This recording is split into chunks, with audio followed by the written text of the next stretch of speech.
In this episode of Chaos of Civilizations, we are going to travel throughout the Roman Empire, a complex society about which we don't know everything. We're going to tell you 7 lesser-known KHAOS facts about Roman civilization. Magnificent monuments, the Pantheon, the Colosseum, the aqueducts that cross entire valleys, master constructions that endure, exposed to the elements, despite their millennia, pollution, and all the climatic changes since then.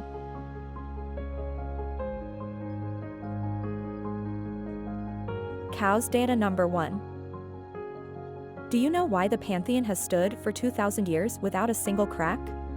Because the Romans discovered that adding volcanic ash to their concrete, when it reacts with seawater, makes it stronger over time. Scientists only rediscovered this formula in the 21st century. And they built structures that we can't replicate today. Welcome to the Roman Empire, a superpower that dominated the known world for centuries. They established laws that govern our societies, built cities we still inhabit, and created a legacy that never faded. But this is not just a story of greatness. Rome is a true reflection of the inevitable cycle of power, its dizzying rise, its dazzling splendor, and its tragic fall. Before Rome conquered the world, it went through 3 completely different forms of government. First, it was a monarchy ruled by legendary kings who laid the foundations of the city. Rome began as a small settlement on 7 hills along the Tiber River. No one imagined that this village would become the center of the world. Then, around 509 BC, after the last tyrannical king was expelled, the Republic was born. A revolutionary system of elected senators and magistrates that worked brilliantly for centuries. The Republic conquered Italy, defeated Carthage in the Punic Wars, and expanded its power throughout the Mediterranean. But here's the fatal problem: republican institutions were designed to govern a city-state, not a global empire. When Rome conquered vast territories from Spain to Greece, wealth and power flowed to ambitious generals. These men, like Marius, Sulla, Pompey, and Julius Caesar, commanded professional armies whose loyalty was to them, not to the state. The result was predictable: a century of brutal civil wars that nearly destroyed Rome from within. Families torn apart, senators assassinated, Roman legions slaughtering one another. From that bloody chaos emerged a shrewd man, Octavian, the great-nephew and heir of Julius Caesar. After defeating Mark Antony and Cleopatra at the Battle of Actium, he consolidated all power in his hands. But, and this is brilliant, he did not declare himself king or dictator. He knew that would make him appear a tyrant. Instead, he maintained the facade of the Republic. In 27 BC, the Senate bestowed upon him an honorary title that would change history: Augustus, meaning the revered one. And with that name, the Roman Empire was officially born. The Republic was dead, but few openly admitted it. Augustus's audacity lay in making absolute power appear republican. KHAOS number 2. But ruling such a vast empire had its deadly dangers. Roman emperors lived in constant fear of poisoning. Treachery didn't come with swords, it came in wine cups. Did you know they used rats as poison detectors? Before every imperial banquet, slaves fed rats samples of each dish. If the rats survived, the emperor ate. If they died convulsing, someone would be beheaded or thrown to the lions. It was a brutal system, but effective in a world where treachery was served on silver platters.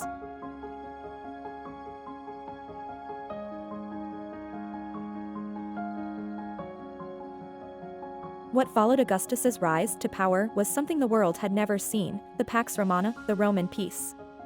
The 2nd century AD was the most prosperous period in all of Roman history. Historians called it the Beatissimum Saeculum, the most fortunate century. It was a golden age of political stability, economic prosperity, and relative peace that lasted for decades.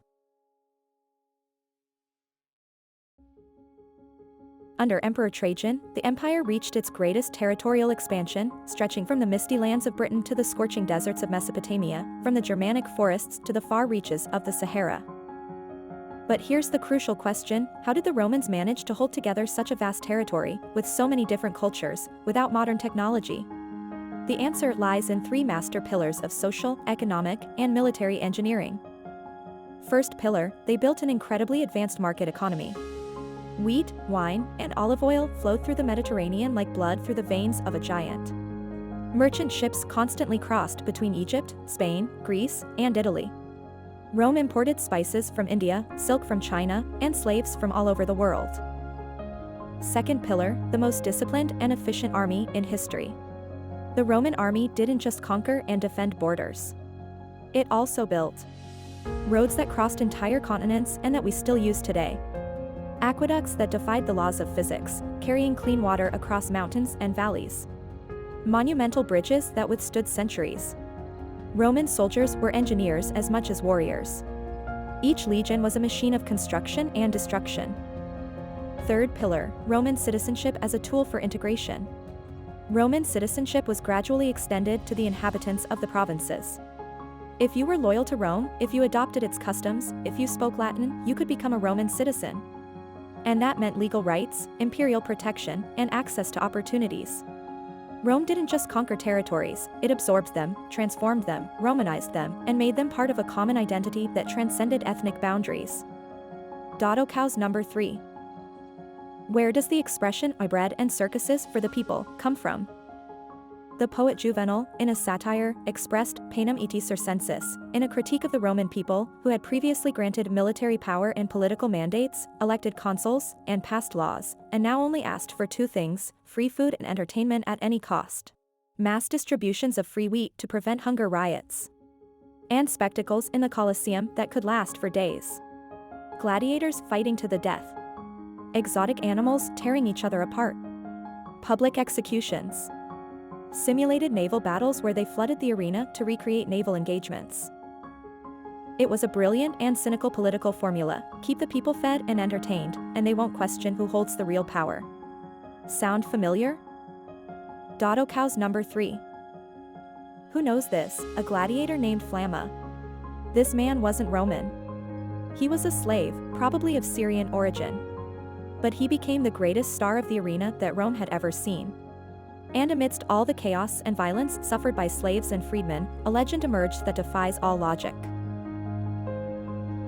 Flamma fought 148 times in the Colosseum. 148 fights to the death. He won 121. He drew 9. He was defeated only 4 times, and he survived them all. That's already incredible.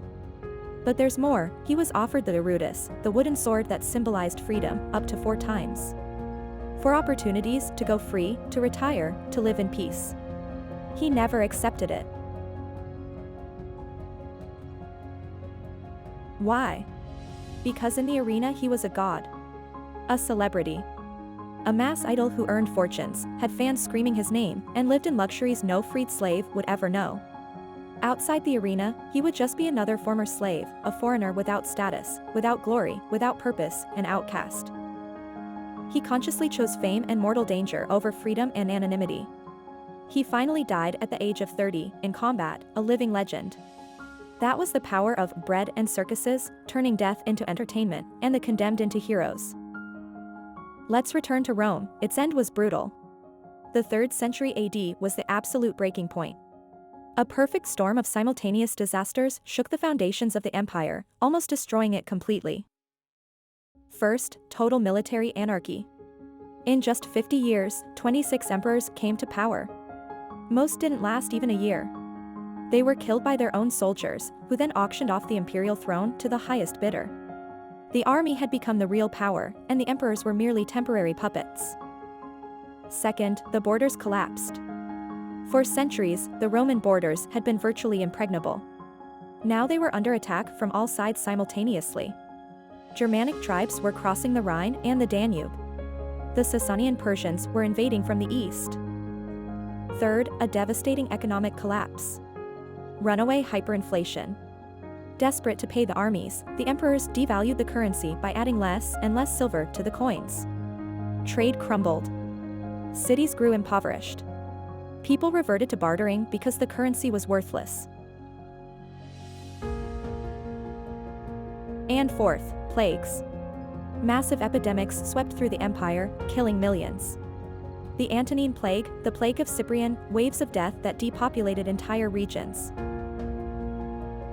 Watch the second part. It begins with the fourth secret.